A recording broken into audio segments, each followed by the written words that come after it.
Buenas tardes nuevamente, muchas gracias por sumarse al EpiFed. Yo me llamo Rocío y antes de dar el inicio de la charla del ABC del cannabis medicinal, quiero compartir algunos detalles. La charla durará 40 minutos y dejaremos 10 minutos finales para compartir las preguntas que vayan surgiendo presencialmente o en el chat. Ahora sí, quiero presentar a la doctora Gabriela Reyes. La doctora Reyes Valenzuela es neuróloga infantil y epileptóloga en el Departamento de Neurología del Hospital de Pediatría Profesional Dr. Juan Garrahan en Buenos Aires, donde trabaja desde 2015. Actualmente se desempeña como jefa del área de epilepsia y coordinadora del programa de epilepsia de difícil control en la misma institución. Además, dirige el curso de epilepsia y refractaria IEEG, formando a nuevos profesionales en el campo. Su trayectoria incluye un rol destacado en la Internacional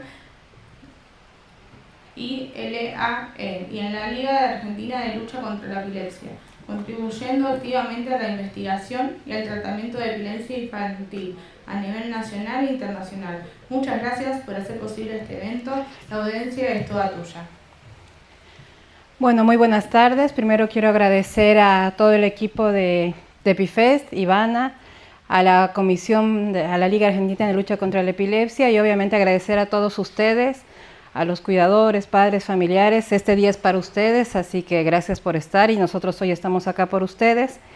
Ivana me había pedido junto con la doctora Gamboni que hable un poquito sobre lo que es el cannabis medicinal y las cosas básicas o importantes que considero se deben saber. Yo soy neuróloga infantil, así que me voy a limitar a pediatría, pero bueno, espero que les sirva. Antes de empezar, yo sé que hablaron todo de esto, pero ustedes saben que la epilepsia es una de las enfermedades crónicas más frecuentes, ¿sí?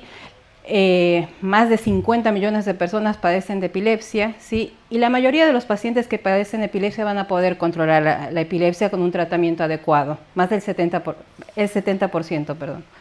El 30% restante es aquel que va a ser más difícil controlar, va a necesitar más tratamientos y se denomina epilepsia fármaco-resistente. ¿Por qué les voy a hablar de estos términos? Porque es importante cuando hablamos del tratamiento con cannabis medicinal. Cuando hablamos de epilepsia fármaco-resistente o cualquier otro tipo de epilepsia, a nosotros los neurólogos en general, cuando nos llega un paciente con epilepsia, lo que nos importa sobre todo es la anamnesis, la historia clínica. Muchas veces referida cuando son niños por los padres, por eso es muy importante lo que ustedes nos comentan, o el cuidador, a la gente que presencia las crisis. Acá quiero mostrarles, nosotros usamos mucho esta hoja de ruta, que es una hoja que la describe la Liga Internacional de Lucha contra la Epilepsia, donde tiene 4 rutas y la primera es ver el tipo de crisis que tiene el paciente. Esto, según ustedes nos cuentan, nosotros la clasificamos si es focal, si es generalizada, si es bilateral o de inicio desconocido. A partir de eso, nosotros podemos ver el tipo de epilepsia que tiene, el síndrome epiléptico que tiene el paciente. Nosotros en pediatría hablamos mucho de síndromes epilépticos. Esto quiere decir el tipo de crisis que tiene el paciente asociado a un patrón electroencefalográfico, a la edad de presentación de la epilepsia. Nos llegan a formar síndromes epilépticos muchas veces ya caracterizados. Es así que el diagnóstico de cualquier niño con epilepsia parte a partir de la clínica, asociado al electroencefalograma, que es una muy buena herramienta, asociado a otros estudios como son las neuroimágenes, laboratorio, estudios genéticos, metabólicos cuando es necesario. Y cuando hablamos de, bueno, esto ya les hablé de la epilepsia fármaco-resistente. Simplemente acá antes de seguir, cuando hablamos de epilepsia fármaco-resistente, que es lo que les decía, es la falta de control de las crisis al tratamiento de 2 o más fármacos bien tolerados y adecuadamente seleccionados, la epilepsia fármaco-resistente no solamente puede ser resistente a tratamiento farmacológico, sino también no farmacológico, como la terapia cetogénica que hablamos, por ejemplo, previamente. Algo muy importante antes de hablar de cannabidiol para este tema puntualmente es que cuando hablamos de epilepsias fármaco-resistentes en pediatría, hay un grupo muy especial de niños que tienen que ver con lo que son encefalopatías epilépticas y encefalopatías epilépticas y del desarrollo. Esto es distinto porque es un grupo que tiene una epilepsia que está asociada a un deterioro del desarrollo. Y este deterioro del desarrollo puede deberse a la epilepsia por sí o previamente a presentarse la epilepsia. Es decir, hay niños que empiezan con compromiso del desarrollo incluso antes de empezar con la epilepsia. ¿Y esto qué tiene que ver con la causa de la epilepsia? Cuando hablamos de causas de epilepsia, seguramente ya lo escucharon durante toda la mañana, hay causas de causa estructural, de causa genética, causa metabólica, inflamatoria, o a veces de causa desconocida, como es acá que les muestro en el cuadrito, ¿sí?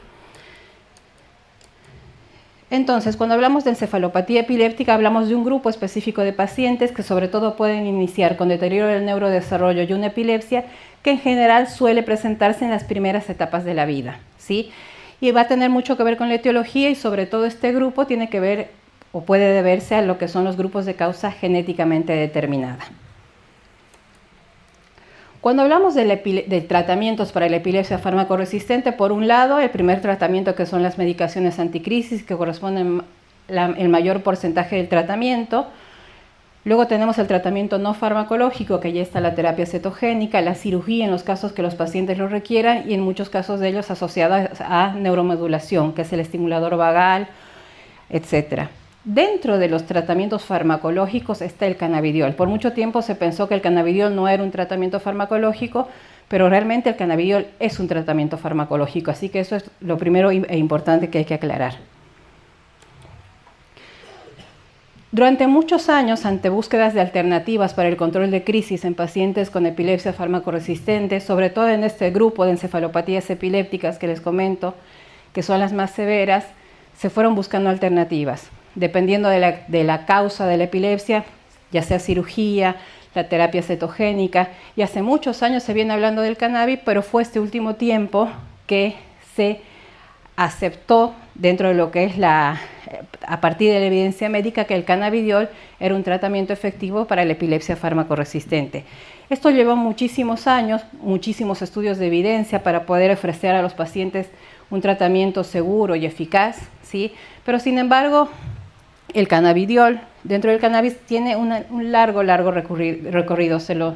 Ya se lo conocía desde épocas milenarias, desde la China, pasando por Egipto, pasando por Estados Unidos, millones de años que ya el cannabis se usaba como ciertos tratamientos, pero a partir de estas últimas décadas se lo empieza a estudiar dentro de lo que es la medicina de evidencia y con estudios clínicos aleatorizados, su uso y su efectividad para el control de epilepsias fármaco-resistentes. Simplemente como entre generalidades, sabemos que entre lo que hay los cannabis, existen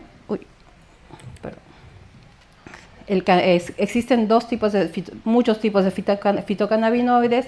Hay dos que son los más importantes, que es el THC, que tiene el componente psicoactivo, y por otro lado está el cannabidiol, que es el que se cree que no tiene componente psicoactivo y es el que va a ser potencialmente terapéutico, en este caso para el control de crisis epilépticas. El cannabidiol se encuentra dentro de lo que es la planta cannabis sativa, que tiene más de 500 componentes y fitocannabinoides, terpenos, habiéndose identificado también carbohidratos, ácidos grasos, ésteres, etc. ¿Esto por qué es importante saberlo? Yo hoy me voy a mencionar con ustedes acerca de los cannabis farmacéuticos que están aprobados por la FDA, por la EMA y por la ADMAT, pero también hay otros cannabis que asocian estos fitocannabinoides y estos terpenos, etcétera, y ahí tenemos lo que es el efecto entourage o sequito, que es el cannabidiol, que asociado a estos terpenos, flavonoides, etcétera, pueden tener también algún efecto terapéutico. Eso se llaman los cannabis enriquecidos, que ahora yo voy a hablar un poco de eso. Estos últimos años, a partir más o menos del 2014, ustedes habrán escuchado hablar sobre lo que es la historia de Charlotte, una niña con una encefalopatía epiléptica, que es el síndrome de Dravet. Los padres, motivados por buscar una cura y mejorar el tipo de crisis de vida de Charlotte, empiezan a buscar y empiezan a tratarla con cannabidiol. A partir de eso se hacen muchos estudios, uno de los primeros por el grupo del Dr. Porter, y a partir de eso hay un sinfín de estudios donde se demuestra la eficacia y seguridad del cannabidiol en encefalopatías epilépticas del desarrollo fármaco-resistentes como tratamiento para su epilepsia.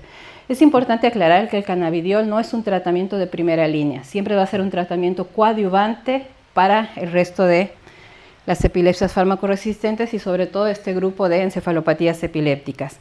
Hoy por hoy la ADMAT la FDA y la EMA han aprobado el uso del cannabidiol para 3 síndromes epilépticos: el síndrome de Dravet, el complejo esclerosis tuberosa y el síndrome de Lennox-Gastaut, que son síndromes específicos que tienen características clínicas y electroencefalográficas específicas, donde han visto que hay efectividad y seguridad para el control de crisis. Sin embargo, también a lo largo de los años ya se han mostrado estudios donde vemos que el cannabidiol también tiene respuesta en otros síndromes epilépticos y también en otras etiologías y en otras encefalopatías epilépticas y del desarrollo.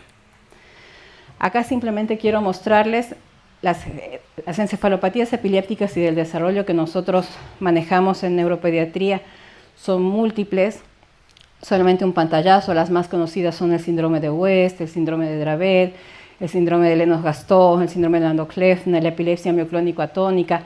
Todos estos tipos de encefalopatías epilépticas y encefalopatías epilépticas del desarrollo, primero, son edad dependientes. Luego son severas, es decir, que todas van a ser fármaco-resistentes, y la etiología puede ser, en muchos de ellos, de causa genética, otros casos también por causa estructural, metabólica, inmunomediada, etc. Y por otro lado existen las encefalopatías epilépticas monogénicas, que ¿qué quiere decir? Que están causadas por un solo gen. Hoy por hoy, con el advenimiento de la genética, es imposible no hablar de una encefalopatía epiléptica del desarrollo, es decir, de este grupo, sin hablar de su relación con la genética. Cuando uno trata de explicar lo que son los mecanismos de acción del cannabidiol, todavía no están del todo claros. Se habla mucho de lo que es el sistema endocannabinoide, que probablemente ustedes escucharon hablar, que lo que habla el sistema endocannabinoide es que en nuestro organismo tenemos receptores para el cannabis tipo 1, que son 2 tipos de receptores, tipo 1 y tipo 2. Uno va a estar asociado directamente con el mecanismo de acción a nivel de lo que es las neuronas, y otro sobre todo al sistema periférico e inmunitario, pero también a nivel de lo que existe un mecanismo de acción a nivel de lo que son los receptores celulares, que estos están en la membrana de cada célula, de cada neurona, que tiene que ver, por ejemplo, con receptores de calcio, receptores de potasio, de sodio, transmembrana. Es decir, que el mecanismo del cannabidiol es mucho más complejo de lo que se supone, y también a eso se debe probablemente sus propiedades antiepileptogénicas. Es muy importante que cuando nosotros como neurólogos indicamos el cannabidiol o cuando indicamos cualquier medicación, lo importante para nosotros es ofrecer al paciente un tratamiento que sea seguro, eficaz y bien tolerado. Entonces, por eso me parecía importante que ustedes sepan qué tipos de cannabidiol hay farmacológicamente aprobados, existen en nuestro medio. Por un lado tenemos el cannabidiol enriquecido, que es el que yo les decía que tiene un alto porcentaje de CBD, más del 98%, y no puede exceder del 2% de THC. Ese es el CBD enriquecido. Y por otro lado, el cannabidiol purificado, que es 100% cannabidiol. ¿Sí? Y también algo muy importante, como ustedes saben y su nombre lo indica, es un aceite, tiene que ver mucho el vehículo, es decir, el tipo de aceite que tiene el cannabidiol. Generalmente los aceites de cannabis enriquecidos tienen aceite de palma, que es el TCM, que incluso ustedes han escuchado hablar con la dieta cetogénica. Diferente de lo que es el cannabidiol purificado, que tiene un aceite de sésamo, que es un aceite de cadena muy larga. ¿Por qué esto es importante? Por la absorción y la concentración, cómo se va a concentrar el cannabis en cada uno de los pacientes. Así que es muy importante saber, y por eso va esto un poco más allá de que sea natural, porque como pueden ver no es natural, sino que tiene mecanismos de acción complejos, a pesar de que deriva de una planta natural, pero las interacciones que tengan y el tipo de cannabis que nosotros decidamos indicar a los pacientes va a ser fundamental, primero, para evitar efectos adversos, para saber cómo tenemos que dar al paciente, con comidas, sin comidas, la dosis que debemos dar, y si va a haber interacción con otras medicaciones, no solamente farmacológicas, sino otras medicaciones no farmacológicas, porque muchos de nuestros pacientes reciben vitaminas u otros tratamientos que no son específicamente antiepilépticos. Así que es muy importante saber el tipo de cannabis que nosotros vamos a indicar, y ustedes deben saber el tipo de cannabis que se va a recibir, en este caso para sus hijos. ¿Puede ser que? Ahí. Bueno, acá un poquito de lo que les hablaba del efecto entourage. que se habla de distintas interacciones farmacocinéticas que pueden existir con los componentes del cannabis, de los terpenos, los flavonoides, los cannabinoides, que hoy por hoy hay estudios que hablan de que puede haber un efecto benéfico y un efecto terapéutico también en ellos. Así que es importante saberlo, porque dependiendo del tipo de encefalopatía epiléptica o del tipo de población que estén recibiendo este tipo de cannabidiol, puede justificarse el efecto terapéutico.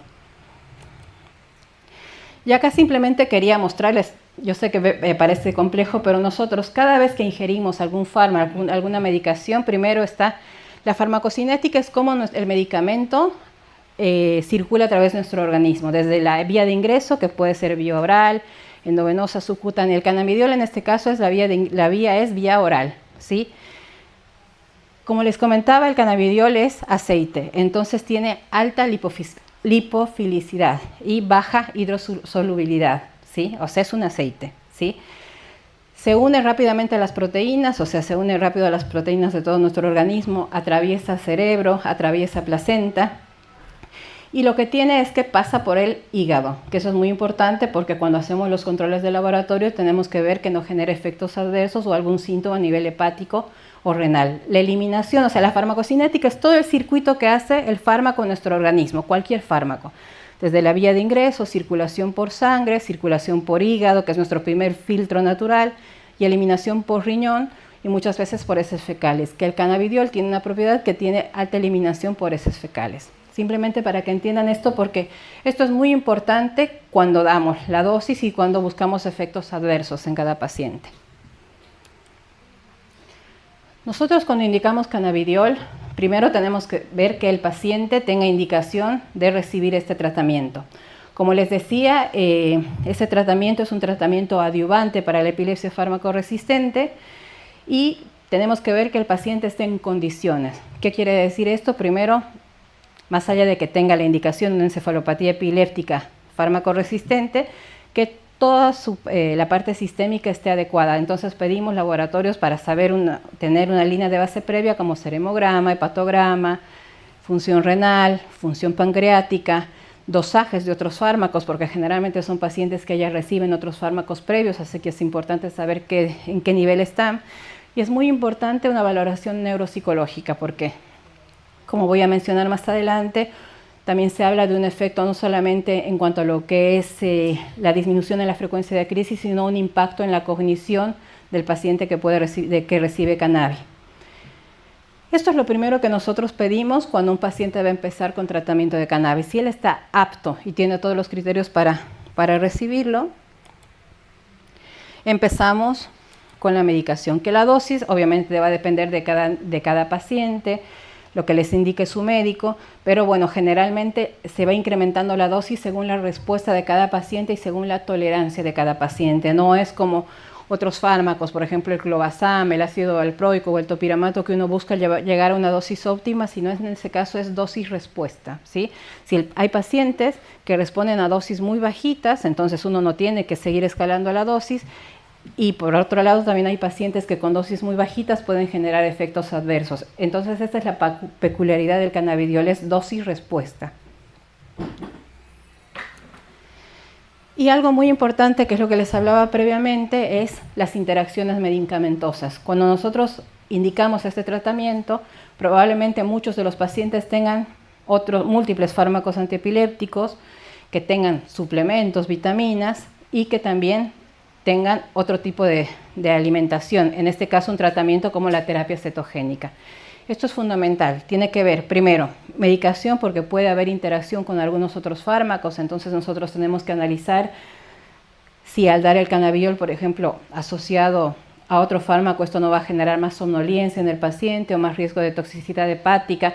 Por eso uno de los mensajes importantes es que ustedes sepan esto, que el cannabidiol es un tratamiento y un fármaco que debe seguirse y ser monitorizado, ¿sí? Algo de los alimentos es muy importante, pero si bien no vamos a tocar en este tema, por ejemplo, se ha visto que el cannabidiol se absorbe mejor con alimentos, sobre todo con alimentos ricos en grasa. Entonces, en pacientes que tienen terapia cetogénica, dependiendo si tienen TCM o no, es necesario que el cannabidiol tiene aceite, el TCM es aceite, entonces si es que es un cannabidiol enriquecido, poder sumar esos dos TCMs, porque si no puede generar efectos adversos.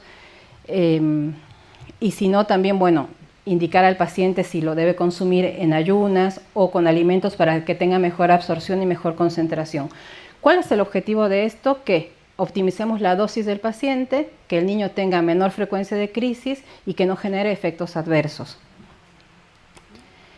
Acá simplemente mostrarles globalmente los efectos adversos descritos con el cannabidiol. Tenemos desde efectos los más comunes hasta efectos severos. En general son pocos casos donde se generan efectos adversos, y también los efectos adversos suelen ser dosis dependiente. ¿Qué quiere decir? Que si el paciente saca una dosis, qué sé yo, a 10 miligramos kilo y por ahí empieza con náuseas o vómitos, que son los efectos más comunes, en muchos casos si se disminuye la dosis, ese efecto adverso se puede revertir. Obviamente, si el paciente tiene un efecto adverso moderado, severo, como alergia, otro tipo de compromisos sistémicos, se retira el tratamiento como cualquier otro fármaco, ¿no? Bueno, ¿y cómo llegamos a esto? Para poder nosotros ofrecer este tratamiento, darles esa sugerencia de tratamiento, la comunidad médica requirió muchos estudios para poder ofrecer buenos resultados y ofrecerles seguridad a nuestros pacientes. Es así que, como les decía previamente, se han hecho muchos estudios aleatorizados, que son los estudios más seguros para cualquier fármaco, para ver si son efectivos, ¿no? Acá, por ejemplo, muchos estudios de lo que son el uso del cannabidiol con el síndrome de Dravet, donde se ha visto que hay una amplia evidencia que responden bien, ya hay disminución en la frecuencia de crisis y mejoría en la calidad de vida y en la cognición. Lo mismo en el síndrome de Lennox-Gastaut, en el complejo esclerosis tuberosa, que a diferencia de otros síndromes se ha visto que en el complejo de esclerosis tuberosa, aunque no se sabe bien el mecanismo de acción, en muchas ocasiones se requieren dosis más altas de cannabidiol para tener mejor respuesta. Y bueno, existe también eficacia y seguridad en otras encefalopatías epilépticas, por ejemplo, en niños que tienen asociados otros genes como SSN8A, CDKL5, síndrome de Aicardi, otras cromosomopatías, se ha visto que también hay buena respuesta. Acá simplemente lo mismo, la experiencia acá en Latinoamérica y en la Argentina desde el hospital, que hemos tenido igual muy buena respuesta, tanto con cannabidiol purificado como enriquecido. Esto que les decía, que sirve en otros síndromes, como el síndrome de West, en el síndrome de epilepsia mioclónico atónica. Y a pesar de que hoy por hoy solamente está aprobado para niños por encima de los 2 años, ya se ha visto que con buena respuesta y con una monitorización adecuada también tenemos con pacientes más pequeños. Obviamente uno tiene que ser más cauto y estar permanentemente monitorizando al paciente, ¿no?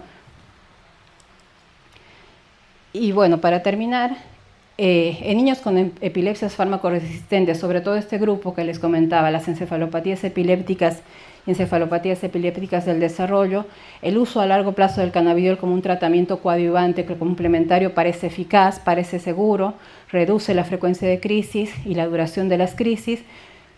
Se ha visto que tiene un impacto positivo también en la calidad de vida, en la cognición, que esto es algo evaluado obviamente por ustedes, por los familiares, por los cuidadores.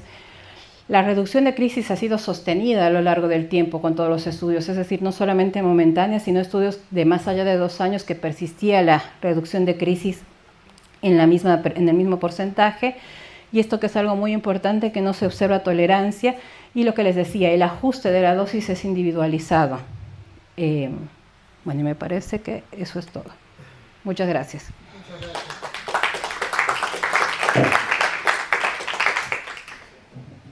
Bueno, muchas gracias Gabriela por la charla, muy interesante. Y ahora te voy a compartir unas preguntas que hicieron por YouTube.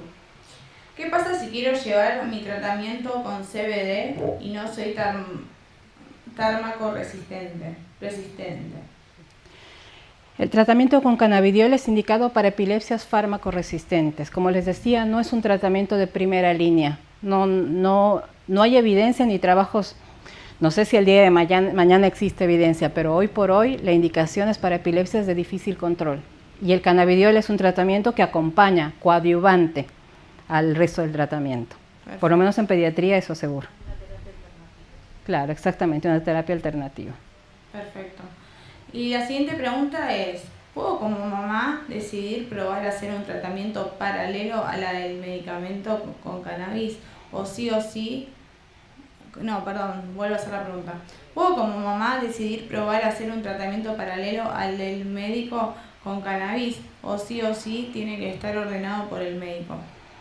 Bueno, yo te voy a decir que siempre tiene que estar indicado por el médico. Me parece que, sobre todo porque es la seguridad para el paciente y para la familia, ¿sí? Es muy importante que ustedes tomen en cuenta todo esto que les dije. Primero, el cannabis es un fármaco, no es un tratamiento natural. Es un fármaco que tiene que ser monitorizado, las dosis, los efectos adversos.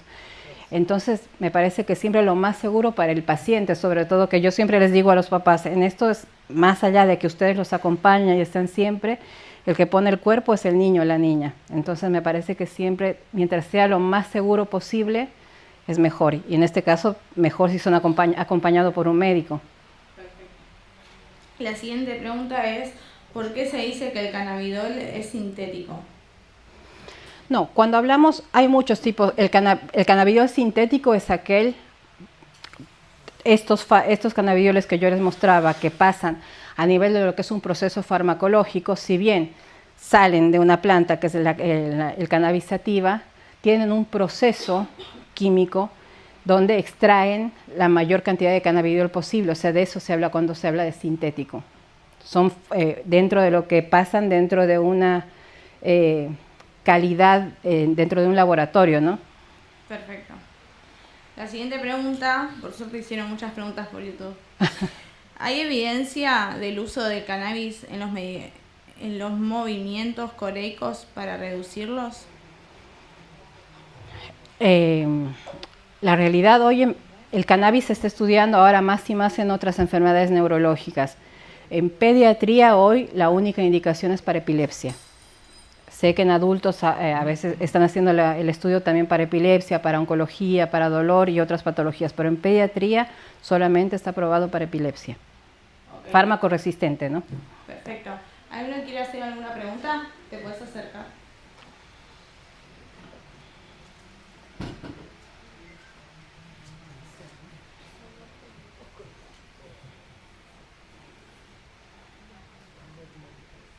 Hola, ¿cómo estás? Hola, ¿qué tal?